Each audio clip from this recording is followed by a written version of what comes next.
ഞാൻ നസീബ് ഏമാടൻ. ബിസിനസ്സിനെയും ബിസിനസ്സുകാരെയും ഒരുപാട് ഇഷ്ടപ്പെടുന്ന ഒരു വ്യക്തിയാണ്. ബിസിനസ്സുകാരെ ഇഷ്ടപ്പെടാനുള്ള കാരണം എന്ന് പറഞ്ഞാൽ ഒരുപാട് ആളുകളുടെ അന്നദാതാക്കളായി മാറാൻ പലപ്പോഴും ബിസിനസ്സുകാർക്ക് സാധിക്കാറുണ്ട്. അത് തൊഴിൽ കൊടുത്തുകൊണ്ടും മറ്റു പല രൂപത്തിലും ആയി മാറാൻ വേണ്ടി സാധിക്കാറുണ്ട്. അപ്പോൾ ഇന്ന് നമ്മുടെ കൂടെ ഉള്ളത് ഡ്രോപ്പ് ആൻഡ് ഡൈൻ എന്ന് പറയുന്ന ഫുഡ് ഡെലിവറി ആപ്പിൻ്റെ സ്ഥാപകനായിട്ടുള്ള ഷെരീഫ് കയാണ്. ഷെരീഫ് ക, നമ്മൾ ഈ പരിപാടിയിലേക്ക് ഹാർദമായ സ്വാഗതം. Thank you. അപ്പോൾ നമുക്ക് ഷെരീഫ് ഖാൻ്റെ വിശേഷങ്ങളും കാര്യങ്ങളൊക്കെ ഒന്ന് ചോദിച്ചു നോക്കാം. ഷെരീഫ് ഖാൻ, നിങ്ങൾ ഏത് നാട്ടുകാരനാണ്? ഞാൻ സ്വദേശം വണ്ടൂർ തന്നെയാണ്. വണ്ടൂർ ഫെഡറൽ ബാങ്ക് നിൽക്കുന്ന അവിടെ എൻ്റെ തറവാട്. പിന്നെ താമസിക്കുന്ന സ്കൂൾ ചെയ്യുന്ന സമയത്തൊക്കെ പഞ്ചായത്തിൻ്റെ ബാക്കിലായിരുന്നു. ഇപ്പോൾ താമസിക്കുന്നത് നടുവത്തത്തിന് ജസ്റ്റ് മുമ്പ് വാര്യത്ത് കുന്ന് എന്ന് പറയും. അവിടെയാണ് നമ്മളെ ഇന്ത്യൻ ഓയിലിൻ്റെ ബാക്ക് സൈഡിലായിട്ട്. പിന്നെ നിങ്ങൾ സ്കൂൾ ജീവിത കാലഘട്ടമൊക്കെ എങ്ങനെയായിരുന്നു? സ്കൂൾ ഞാൻ പഠിച്ചിരുന്നത് സ്കൂൾ മദ്രസ എന്ന് പറഞ്ഞാൽ നമ്മളെ മദ്രസ എൽ പി സ്കൂൾ എന്ന് പറയും. ചന്ദ്രകുമാർ സമ ഡോക്ടറെ നേരെ മുമ്പില്ല.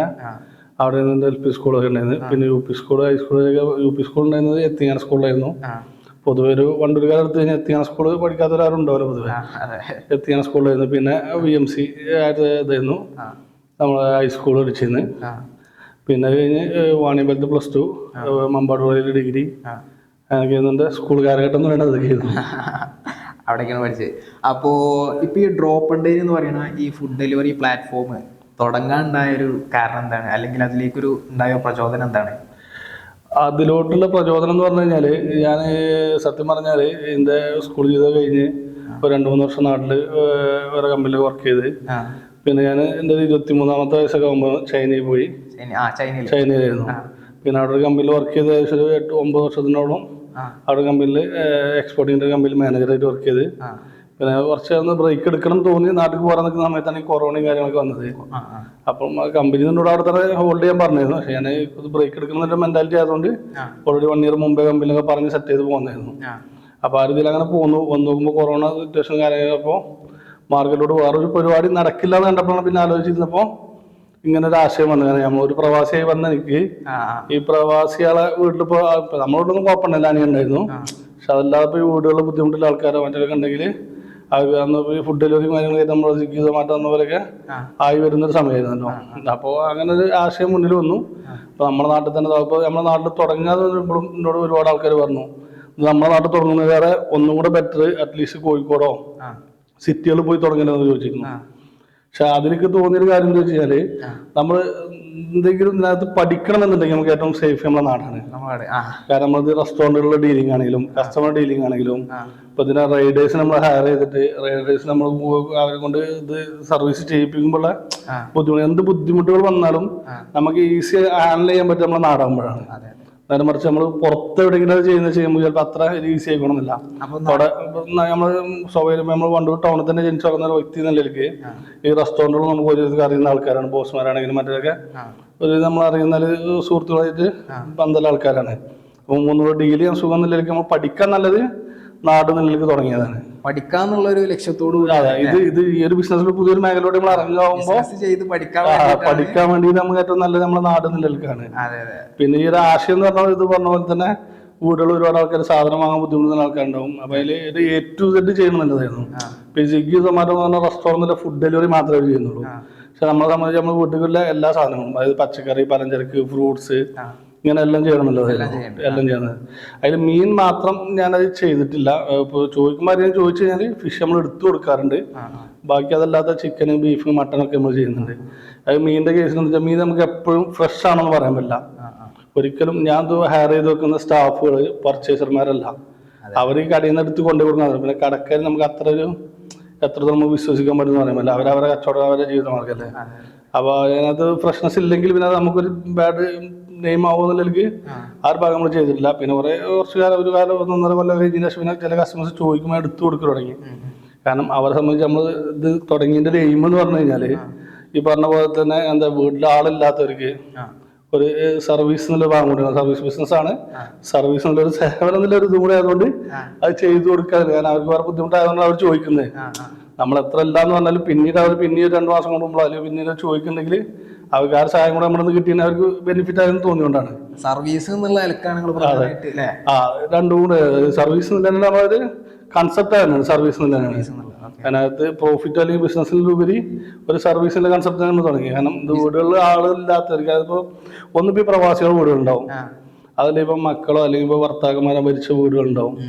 ഇങ്ങനത്തെ വീടുകളിലൊക്കെ ഒരാള് നിർബന്ധമായിട്ട് ഇപ്പം പെൺമക്കൾ മാത്രമേ ഉള്ളെങ്കിലൊക്കെ ഒരു പരിമിതി ഉണ്ടാവും അവർക്ക് പർച്ചേസ് ചെയ്യാനൊക്കെ. അപ്പൊ അതിനെ ഒരു സഹായിക്കുക, നമ്മളെ കൊണ്ട് പറ്റുന്ന രീതിയിൽ സർവീസ് ബിസിനസ് നിൽക്കാനെ സ്റ്റാർട്ട് ചെയ്തതിന് ആശയം എന്നൊക്കെ.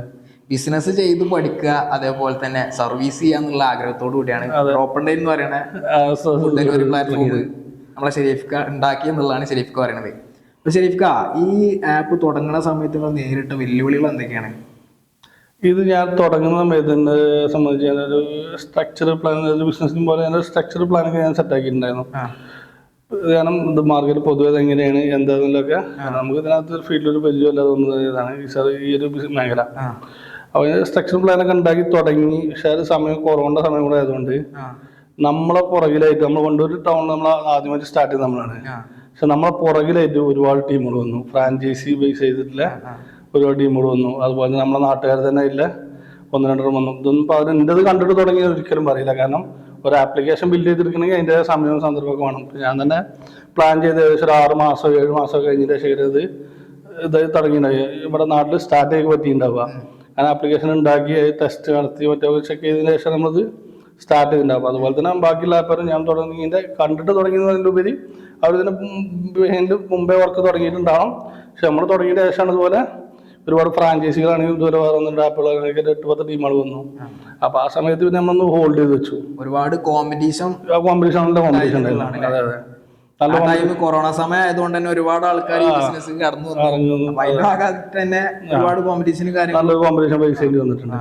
പക്ഷെ നമ്മളത് ആ സമയത്ത് നമ്മൾ എന്തായിട്ട് നമ്മൾ ജസ്റ്റ് ഓവർ മാർക്കറ്റിങ്ങിനെ പറ്റിയിട്ട് പോകാതെ, കാരണം എല്ലാം കൂടെ ചെയ്ത് വെറുതെ മാർക്കറ്റ് ചെയ്ത് നമ്മൾ ആ സമയത്ത് ചലാക്കിയിട്ട് വരുന്നു. അപ്പൊ അതിലുപരി ഒന്ന് ഹോൾഡ് ചെയ്ത് വെച്ചു. ഈ പറഞ്ഞ പോലെ നമ്മള് സർവീസുകൾ ബെറ്റർ ആയിട്ട് കണ്ടിന്യൂ ചെയ്യുക, ഉള്ള കസ്റ്റമർ ബെറ്റർ ആയിട്ട് കീപ്പ് ചെയ്യുക. അതിപ്പോ ഈ പറഞ്ഞ പോലെ നമ്മൾ കസ്റ്റമർക്ക് ഫസ്റ്റ് ഒക്കെ ഏത് ഡെലിവറി കൊടുക്കുമ്പോഴും നമ്മളെ കസ്റ്റമർ വിളിച്ച് ചോദിക്കും എങ്ങനെ ഉണ്ടായിരുന്നു, എന്താ ഫുഡിന്റെ അല്ലെങ്കിൽ മറ്റിന്റെ നമ്മൾ കൊണ്ടുപോയി കൊടുത്ത സാധനത്തിന് എന്തെങ്കിലും കംപ്ലൈൻസ് ഉണ്ടോ, അല്ലെങ്കിൽ നമ്മുടെ സർവീസിനെ പറ്റിയിട്ട് എന്തെങ്കിലും കംപ്ലൈൻസ് ഉണ്ടോ, അല്ലെങ്കിൽ എന്തെങ്കിലും സജഷൻസ് ഉണ്ടോ. പക്ഷെ ഈ ചോദിച്ചതൊക്കെ പിന്നീട് ഒരു ബെനിഫിറ്റ് ആയിട്ട് മാത്രമേ വന്നിട്ടുള്ളൂ.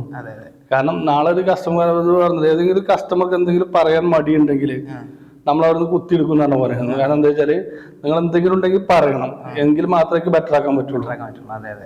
അത് ചിലർ പറയാൻ മടിക്കും, പ്രത്യേകിച്ച് സ്ത്രീകളോ മറ്റൊക്കെ വീട്ടിലുള്ള വെച്ചെങ്കിൽ എന്താ പറയുക കൊണ്ടുവന്നിട്ടുണ്ടെങ്കിൽ വേണം അവരോട് പറയല്, എങ്ങനെ മാറ്റി കൊടുക്കുക ആ മെന്റാലിറ്റി. പക്ഷെ ഞാൻ പറഞ്ഞ അവരോട് എപ്പോഴും നമ്മളോട് എന്തുണ്ടെങ്കിലും പറയണം.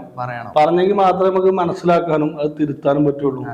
അതേപോലെ തന്നെ ഇപ്പോൾ ചിക്കനോ അല്ലെങ്കിൽ ബീഫിലോ എന്തെങ്കിലും പ്രോബ്ലംസ് നമ്മൾ മാറ്റി കൊടുക്കണമെങ്കിലും പച്ചക്കറി ആണെങ്കിലും ഫ്രൂട്ട്സ് ആണെങ്കിലൊക്കെ അപ്പോൾ നമ്മൾ ഫ്രൂട്ട്സ് ഒക്കെ പറയുമ്പോൾ നമുക്ക് ഒരിക്കലും നമുക്ക് കട്ട് ചെയ്തെല്ലാം മധുരമുണ്ടോ എന്തോന്ന് നോക്കിയിട്ട് നമ്മൾ വാങ്ങാം. ഇതൊക്കെ അവിടെ കൊണ്ടുപോയി കൊടുത്ത് മുറിച്ച് പത്തൊക്കെയാണെങ്കിൽ മുറിച്ച് നോക്കുമ്പോഴേക്കും അത് കളർ എന്താ മധുരം എന്താ അതൊക്കെ അറിയാം. അപ്പോൾ എന്തുണ്ടെങ്കിൽ പറഞ്ഞാൽ നമുക്ക് കറക്കാടും പറഞ്ഞാൽ നമുക്ക് അക്സെപ്റ്റബിൾ ആണ്. കറക്കാട് നമ്മൾ അത്ര ഡീൽ ചെയ്യുന്നുള്ളൂ. കാരണം നമുക്ക് തരുന്നത് നല്ല സാധനം തരിക, നല്ലതല്ലെങ്കിൽ ഇല്ല എന്ന് പറഞ്ഞോട്ടെ, എന്നാലും കുഴപ്പമില്ല. മറ്റേത് നമ്മൾ സ്റ്റാഫ് കൊണ്ടുപോയി കൊടുത്ത് പിന്നെ റിട്ടേൺ ആകുമ്പോൾ അവർക്ക് പറയാൻ ബുദ്ധിമുട്ടുണ്ടെങ്കിൽ പറഞ്ഞു തന്നെ നമ്മൾ പോയി എടുത്ത് കൊടുന്ന് റിട്ടേൺ കൊണ്ടുപോകുക. നമ്മുടെ ടൈമും ബാക്കിയുള്ള പെട്രോൾ ഒക്കെ എക്സ്പെൻസ് ഒക്കെ വരികയല്ലേ. കസ്റ്റമറിനെ സാറ്റിസ്ഫൈ എപ്പോഴും ഡ്രോപ്പ് എപ്പോഴും അത് തീർച്ചയായിട്ടും നമ്മുടെ ഡ്രോപ്പ് ഡൈനിലെ പേര് തന്നെ നമ്മൾ കൊടുത്തുള്ളത് we focus on your each drops, we focus on your satisfaction എന്നുള്ളതാണ്. നമ്മൾ ഓരോ ഡ്രോപ്പ് നമ്മൾ ഓരോ ഡെലിവറി നമ്മൾ കസ്റ്റമർ സാറ്റിസ്ഫൈഡ് ആവണം എന്നുള്ളതാണ് നമ്മളെ ഒരു തീം പറയുന്നത്. ഓക്കെ, അപ്പോൾ ഈ ഡ്രോപ്പ് ഡേ എന്നുള്ള പേര് എങ്ങനെയാണ് നിങ്ങൾ എത്തിപ്പെട്ടത്? ഡ്രോപ്പ് ഡേ എന്നുള്ള പേര് നമ്മൾ ഇങ്ങനത്തെ സർവീസ് മേഖല അത് ഫുഡുമായി ബന്ധപ്പെട്ടുള്ളതാകുമ്പോൾ അത് തുടങ്ങുന്നത് ഒരുപാട് ജസ്റ്റ് ഇങ്ങനെ വാച്ച് ചെയ്തുകൊണ്ടിരിക്കുന്നത് ഒരുപാട് സമയം. ഫസ്റ്റിലേക്ക് നമുക്ക് വന്നിരുന്നത് ഫുഡ് എന്നുള്ളൊരു പേര് വെച്ചിട്ടുള്ളതായിരുന്നു. ആ ഫുഡ് എന്നുള്ള പേര് വെച്ച് നോക്കുമ്പോൾ പിന്നെ ഇതിനകത്ത് ഡൊമൈൻ പർച്ചേസ് ചെയ്യാം, മറ്റേ ആപ്ലിക്കേഷൻ ആകാൻ വേണ്ടിയിട്ട് നമ്മൾ ആ പേരിൽ ഡൊമൈൻ കാര്യങ്ങൾ വേണ്ടി വരുമ്പോഴൊക്കെ ചിലതിനൊക്കെ നല്ല റേറ്റ് കാര്യങ്ങളൊക്കെ വരുന്നുണ്ട്. പിന്നെ ഡ്രോപ്പ് അറ്റ് ദ ഡോർ അങ്ങനെന്തോ ഒരു കൺസെപ്റ്റ് പോയി. അതിനും പിന്നെ എന്തോ ഒരു ബുദ്ധിമുട്ടോ അത് കിട്ടാതെ ഒക്കെ ചെയ്തപ്പോഴാണ് പിന്നെ ഇത് ഡ്രോപ്പ് ആൻഡ് ഡൈൻ എന്നുള്ള ആ ഒരു കൺസെപ്റ്റിക്ക് ഫുഡ് ഇതിൽ വേറൊന്നും ഉണ്ടായിരുന്നു. ഫുഡ് എന്ന് പറയുമ്പോൾ പക്ക ഫുഡ് മാത്രമല്ലല്ലോ, കഴിക്കാല് മറ്റേ ഇതും കൂടെ പച്ചക്കറി ഫ്രൂട്ട്സ് അങ്ങനത്തൊക്കെ ഉണ്ടാകുമ്പോൾ ചില മേക്കിങ്ങിനോടുള്ള ഇത് നിലനിൽക്കാണ് നമ്മളിങ്ങനെ ആ ഒരു ഡ്രോപ്പ് എന്നുള്ള കൺസെപ്റ്റ് പോയതും ഫുഡിന് മാറി ഡ്രോപ്പിൽ പോയതും പിന്നെ ഡ്രോപ്പ് ആൻഡ് ഡേ എന്നുള്ള പേർക്ക് എത്തിപ്പെടുകയും ചെയ്ത് അങ്ങനെയാണ് എത്തിപ്പെട്ടെ. കസ്റ്റമറിൽ നിന്നുണ്ടായ നല്ല അനുഭവങ്ങളൊന്നും പങ്കുവെക്കാമോ? അതൊരുപാട് നല്ല അനുഭവങ്ങളുണ്ട്. കാരണം നമ്മൾ ഇപ്പോൾ ഈ പറഞ്ഞ പോലെ തന്നെ നമുക്ക് പല സമയത്തും നമുക്കിത് വീണ്ടും ഒരു സർവീസ് മേഖലയാണെന്നുള്ളതും ഇത് ആ സർവീസിന്റെ ഭാഗത്ത് നമുക്ക് എനർജി വന്നതും ഈ പറഞ്ഞ പോലെ തന്നെ നമുക്ക് ഒരുപാട് കോമ്പറ്റീഷൻ വന്നു. ഈ കോമ്പറ്റീഷൻ വരുമ്പോഴും അതുപോലെ നമുക്ക് സ്റ്റാഫിന്റെ ഇഷ്യൂസും വരും. കാരണം സ്റ്റാഫുകളെ പറഞ്ഞു അല്ലെങ്കിൽ മഴയാണെങ്കിലും വെയിലാണെങ്കിലൊക്കെ ഒരു സ്റ്റാഫിനെ കൊണ്ട് മാക്സിമം ഒരു 1 ഇയറിന്റെ അല്ലെങ്കിൽ 1.5 ഇയറിന്റെ മേലെ നിൽക്കുക ബുദ്ധിമുട്ട് തന്നെയാണ്. ഞാൻ മനസ്സിലാക്കുന്നത്. ഇപ്പൊ നമ്മളാണെങ്കിൽ ഇപ്പം ചൂടില് അല്ലെങ്കിൽ നല്ല മഴ ഉണ്ടാകുമ്പോൾ ഇതൊക്കെ കൊണ്ടുപോയി കൊടുക്കുമ്പോഴൊക്കെ ഇഷ്യൂസ് ഉള്ളത് കവർ ചെയ്തിട്ടാണ് പോവാന്. ഇപ്പൊ മഴ കൊണ്ട് വല്ല ഫുഡ് നനഞ്ഞു കഴിഞ്ഞാല് വേസ്റ്റാണ്. കേക്ക് കാര്യങ്ങൾ കൊണ്ടുപോകുമ്പോൾ ബുദ്ധിമുട്ടുണ്ട്. അപ്പൊ അതൊക്കെ അതിന്റെ കാര്യം തരണം ചെയ്തിട്ട് ഒരു സ്റ്റാഫ് നിലനിൽക്കാനൊക്കെ ബുദ്ധിമുട്ട് തന്നെയാണ്. ഈ സ്റ്റാഫുകൾ അടിക്കടി മാറുമ്പോൾ നമുക്ക് ആ ഒരു പൊസിഷനിൽ അപ്പൊ സ്റ്റാഫിനെ കയറ്റാൻ പറ്റാതൊക്കെ നമ്മളിറക്കേണ്ട ഡെലിവറി ഇറങ്ങേണ്ട പല സിറ്റുവേഷനിലും കവർ ചെയ്തിട്ടുണ്ട് നമ്മള്. അങ്ങനെയൊക്കെ വരുന്ന സമയത്ത് നമുക്കിത് എന്തായാലും ഒഴിവാക്കാനാവില്ല. ഇത് മുന്നോട്ട് കൊണ്ടുപോകണം എന്നുള്ളത് നമുക്ക് കിട്ടിയ കസ്റ്റമറിന്റെ ഒരു ഫീഡ്ബാക്ക് തന്നെയാണ്. കാരണം പല സമയത്തും പല കസ്റ്റമർ ഇപ്പോൾ നമ്മളോട് സംസാരിക്കുമ്പോൾ ഇപ്പൊ എനിക്ക് ഒരുപാട് ഫ്രണ്ട്സുകൾ പോയി കസ്റ്റമറിനകത്തുണ്ട്. കസ്റ്റമറായിട്ട് വന്ന് നമ്മൾ സഹോദരമായിട്ട് ഇപ്പോൾ ആരെന്നെ ചില സമയത്ത് പേര് ചിലപ്പോൾ വിളിച്ചോട്ടെ ഒരു വേറെ രീതിക്കാരൻ വേണ്ട അത് വീട്ടിൽ നിന്ന് കൊണ്ട് കൊടുക്കും. അല്ലെങ്കിൽ അത്ത കുറച്ച് ലേറ്റോ അല്ലെങ്കിൽ അങ്ങനെ പോകുന്നത് ഞങ്ങൾ എത്തുമ്പോൾ മതി ഇങ്ങനെ എത്തിച്ചു വെച്ചിട്ട് ഇത് ഇങ്ങനെ ചെക്കന്മാരുടെ ബേസിൽ അങ്ങനെ ഉണ്ട്. മറിച്ച് എത്രയോ ഉമ്മമാര് ഒരു മകനോട് സംസാരിക്കുന്ന പോലെ പറയും, എടാ എൻ്റെ ചെക്കന്മാരെ ഉണ്ടോ അവിടെ ഫ്രീ ആണോ ഒന്ന് ഇങ്ങനെ കൊടുത്തരാൻ പറ്റുമോ വെച്ചിട്ട് ഞാൻ ഇവിടുന്ന് സർവീസ് ചാർജ് വാങ്ങുന്നുണ്ട്. പക്ഷെ എങ്കിലും അവർ നമ്മൾ ചോദിക്കുന്നത് നമ്മൾ സർവീസ് ചെയ്യുന്ന പോലെ തന്നെ എല്ലാ ഫീലിംഗ് ആണ്. അതേമാതിരി ചില സിസ്റ്റേഴ്സ് നമ്മൾ പെങ്ങന്മാര് അങ്ങോട്ട് സംസാരിക്കുന്ന പോലെ ഓർഡർ ഒരുപാട് കസ്റ്റമേഴ്സ് ഉണ്ട്. അത് ഇനിയിപ്പോൾ എന്തെങ്കിലും ഓർഡർ ചെയ്താൽ തന്നെ നമ്മൾ എന്തെങ്കിലും ഇപ്പം നമ്മൾ പറഞ്ഞ തിരക്ക് അല്ലെങ്കിൽ വേറെ എന്തെങ്കിലും പ്രശ്നമാണ് കടകളിൽ ചിലപ്പോൾ സമയത്ത് നല്ല തിരക്കുണ്ടാവും, കടയിൽ നിന്ന് സാധനം കിട്ടിപ്പെടുന്നത്. അപ്പം ഇങ്ങനെ ടൈം വരുമ്പോൾ കുഴപ്പമില്ല. അതാണ് ഒരുപാട് കസ്റ്റമേഴ്സാണ്. അതുപോലെ തന്നെ അതിനകത്ത് വളരെ വിരളം കസ്റ്റമേഴ്സ് ഉണ്ടാവും. അത് ഭയങ്കര റഷാക്കുന്ന അല്ലെങ്കിൽ നമ്മൾ നന്നായിട്ട് ഇങ്ങനെ പ്രഷർ ചെയ്തുകൊണ്ടിരിക്കുന്ന കസ്റ്റമേഴ്സ് ഉണ്ടാവും. പക്ഷെ ഇതൊക്കെ ഒരു ബിസിനസിന്റെ ഭാഗം നിലയ്ക്ക് പക്ഷേ അതിലേറെ നമുക്ക് എപ്പോഴും നല്ലൊരു പോസിറ്റീവ് സൈഡ് അപ്പുറത്തുള്ളതുകൊണ്ട് നമുക്ക് ഇക്കാണെങ്കിൽ ഞാൻ എൻ്റെ സ്റ്റാഫുകൾക്ക് എനർജി ആയിട്ട് കിട്ടിയിട്ടേ ഉള്ളൂ. അതായത് കസ്റ്റമൈസ് ആയിട്ടുള്ള ആൾക്കാർ സ്വന്തം മകനെ പോലെ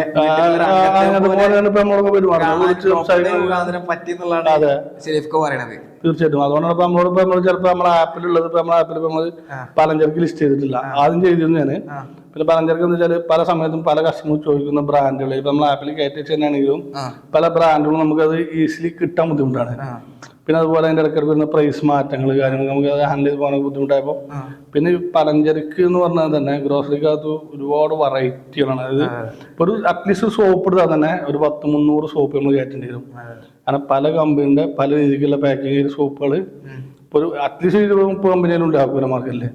ഈ 20-30 കമ്പനികളുടെ സോപ്പുകളെ കൂടെ കയറ്റി ഹാൻഡിൽ ചെയ്യാൻ അപ്പൊ അതൊരു ജസ്റ്റ് സോപ്പ് നിലക്ക് മാത്രമാണ്. അപ്പൊ അതിന്റെ പല കോൾഗേറ്റ് പേസ്റ്റ് അല്ലെങ്കിൽ ബ്രഷ് സോപ്പും പൊടി മറ്റും അങ്ങനെ പല കമ്പനികളും കാര്യങ്ങളുള്ള. അപ്പൊ അതിനകത്ത് നമുക്ക് ബുദ്ധിമുട്ടായതുകൊണ്ട് മാത്രമേ ഞാൻ അത് ലിസ്റ്റുകൾ ഒഴിവാക്കി നമ്മൾ സ്ഥിരമായിട്ട് ഇപ്പൊ നമ്മളെ ഡിപ്പെൻഡ് ചെയ്ത് വന്ന കസ്റ്റമറെ സംബന്ധിച്ച് നമ്മൾ ഒരിക്കലും അവരോട് നമ്മൾ പറഞ്ഞിട്ടില്ല. പിന്നെ ഇപ്പൊ അവരോട് പറയാനുള്ള നമ്മൾ എന്താ വെച്ചാല് നമുക്കത് 6 മണിക്ക് ശേഷം ദയവേത് നിങ്ങൾ പറയരുത് കേട്ടോ. അല്ലെങ്കിൽ 6 മണിക്ക് 7 മണിക്ക് ശേഷം പലചരക്ക്. കാരണം എന്താ വെച്ചാൽ നമുക്കൊന്ന് കടകൾ അടച്ചു തുടങ്ങും. ആ സമയത്ത് നമുക്ക് ഫുഡിന്റെ മറ്റേ തിരക്കും കാര്യങ്ങളൊക്കെ വരുന്നതാണ്. ഈ ഫുഡ് ഓർഡർ ചെയ്യുന്ന കസ്റ്റമർ എന്ന് ചോദിച്ചാൽ ഇപ്പൊ ഞാനാണെങ്കിലും അവരാണെങ്കിലും നിങ്ങളാണെങ്കിലും ആരാണെങ്കിലും ഫുഡ് നമ്മൾ വിശക്കുമ്പോൾ ഓർഡർ ചെയ്യാം. അത് സ്റ്റേറ്റ് എത്തുക എന്നുള്ളതാണ് പെട്ടെന്ന് തന്നെ നമ്മളൊരു കടമ അതാണ്. ഓർഡർ ചെയ്ത ഒരാളെ സംബന്ധിച്ച് സാറ്റിസ്ഫാക്ഷൻ തന്നെ അതാണ്. കാരണം അവന് ഭക്ഷണം ഓർഡർ ചെയ്ത് പെട്ടെന്ന് കഴിഞ്ഞു പെട്ടെന്ന് എത്തിയെന്നില്ല ഒരിതാണ്. പിന്നെ കാരണം അവരെ അത് കഴിഞ്ഞിട്ട് അവന് അടുത്ത മൈൻഡ് പോവുള്ളൂ. വിശന്നാ പിന്നെ നമുക്ക് അങ്ങനെയല്ലോ.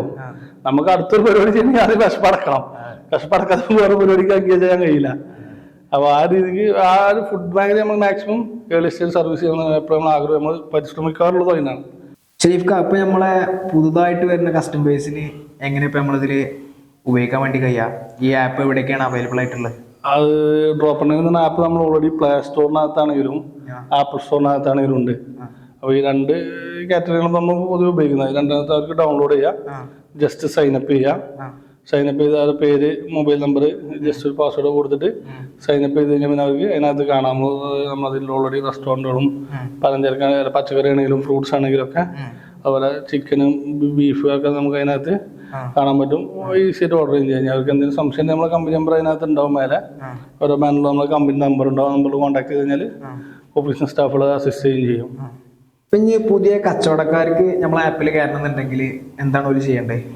അത് നമ്മളെ ആപ്പിനകത്ത് തന്നെ അവർക്ക് റെസ്റ്റോറൻറ്റ് ആഡ് ചെയ്യാൻ റിക്വസ്റ്റ് ചെയ്യാൻ ഓപ്ഷൻ ഉണ്ട്. അത് റിക്വസ്റ്റ് ചെയ്ത് കഴിഞ്ഞാൽ നമുക്ക് അവിടെ ഓഫീസിൽ നമ്മളെ അഡ്മിൻ പാനലിൽ നമുക്ക് കാണാൻ പറ്റും. ജസ്റ്റ് ഇങ്ങനെ റെസ്റ്റോറൻറ്റ് റിക്വസ്റ്റ് വന്നിട്ടുണ്ട്. അതല്ലെങ്കിൽ നമ്മൾ അതിനകത്ത് അസെപ്റ്റ് കൊടുത്ത് പിന്നെ അവർക്ക് കോൺടാക്ട് ചെയ്ത് കഴിഞ്ഞാൽ അവർക്ക് അവരുടെ പ്രൊഡക്റ്റ് അവരുടെ റെസ്റ്റോറൻറ്റ് ആപ്പ് ഉണ്ട്, അതിനകത്ത് കയറി കഴിഞ്ഞാൽ അവർക്ക് അവരുടെ പ്രൊഡക്റ്റ് കാര്യങ്ങളൊക്കെ ചെയ്യാൻ പറ്റും. അല്ലെങ്കിൽ നമ്മളെ കമ്പനി നമ്പറിൽ കോൺടാക്ട് ചെയ്ത് കഴിഞ്ഞാലും നമ്മൾ അവരുടെ ലോഗോ കാര്യങ്ങൾ നമ്മൾ തന്നെ നമ്മളെ ഓഫീസിൽ തന്നെ ചെയ്ത് കൊടുക്കും. അതിന് നമ്മൾ വേറെ എക്സ്ട്രാ ചാർജസോ കാര്യങ്ങളോ നമ്മളൊന്നും ചാർജ് ചെയ്യുന്നില്ല. നമുക്ക് 2-3 ദിവസം സമയം എടുക്കുന്നുള്ളൂ. കാരണം അത് അത്രയും പ്രൊഡക്ട്സിൻ്റെ ഫോട്ടോസും കാര്യങ്ങളും വെച്ചിട്ട് സെറ്റ് ചെയ്ത് വരാൻ നമ്മൾ 2-3 ദിവസം സമയം എടുക്കുന്നു മാത്രമേ ഉള്ളൂ. ഇത് ഈ ഡ്രോപ്പ് ആൻഡ് ഡേ എന്ന് പറയുന്ന ഈ ആപ്പ് ഉണ്ടല്ലോ, ഡെലിവറി ആപ്പ് ഏത് രൂപത്തിൽ എത്തിപ്പെടണമെന്നാണ് നിങ്ങൾ ആഗ്രഹിക്കുന്നത്? അത് ഏതൊരു ബിസിനസിൻ്റെയും തുടക്കക്കാരിലേക്ക് നമുക്ക് ആഗ്രഹിക്കേണ്ട വളർച്ചയാണ്. തീർച്ചയായിട്ടും നമ്മുടെ നാട്ടിൽ മാക്സിമം നമ്മളെ ഒരു റേഞ്ചിലെ സർവീസ് എത്തി നമ്മളെ കസ്റ്റമേഴ്സിനെ കൊണ്ട് തന്നെ നമ്മൾ വേറെ സ്ഥലങ്ങളിൽ പോകുമ്പോൾ അവരെ ത്രൂ നമുക്ക് കസ്റ്റമേഴ്സ് വരുന്നത് വളർത്തിയിട്ട് നല്ലൊരു ട്രസ്റ്റിലും പേരിലും കൂടി തന്നെ വളർത്തി ഓരോ ഭാഗമായിട്ട് കൊണ്ടുപോകണമെന്നില്ല നമ്മൾ ആഗ്രഹം. ഇപ്പോൾ നമ്മൾ വണ്ടൂർ സ്റ്റാർട്ട് ചെയ്തു, വണ്ടൂർ ചുറ്റുവട്ടത്തിൽ 4-5 ടൗണും കൂടെ സ്റ്റാർട്ട് ചെയ്ത് പിന്നെ മലപ്പുറം ജില്ല കവർ ചെയ്ത് പിന്നെ അടുത്ത് നമ്മളൊരു ജസ്റ്റ് കേരളത്തിൻ്റെ ഈ ഒരു മിഡിൽ പാർട്ട് അല്ലെങ്കിൽ ഇങ്ങോട്ട് തെക്കോട്ട് പറഞ്ഞ പോലെ വടക്കോട്ട് പറഞ്ഞ പോലെ വടക്ക് ഭാഗം അല്ലെങ്കിൽ പിന്നെ മിഡിൽ തെക്കുണ്ട് അങ്ങോട്ട് പോയത് കേരള ഫസ്റ്റ് പിന്നെ കഴിഞ്ഞ് ഓളഞ്ചേരി എവിടേക്ക് മതി ടൗണിൽ സ്റ്റാർട്ട് ചെയ്ത് അങ്ങനെ മേക്കപ്പ് ചെയ്തെടുത്ത് വലുതാക്കണം എന്നുള്ളതാണ് നമ്മുടെ ആഗ്രഹം. ഇന്ത്യയിൽ മുഴുവനായിട്ടും ഡ്രോപ്പ് ആൻഡ് ഡേ പടർന്ന് പന്തലിക്കട്ടെ എന്ന് ആശംസിക്കുകയാണ്.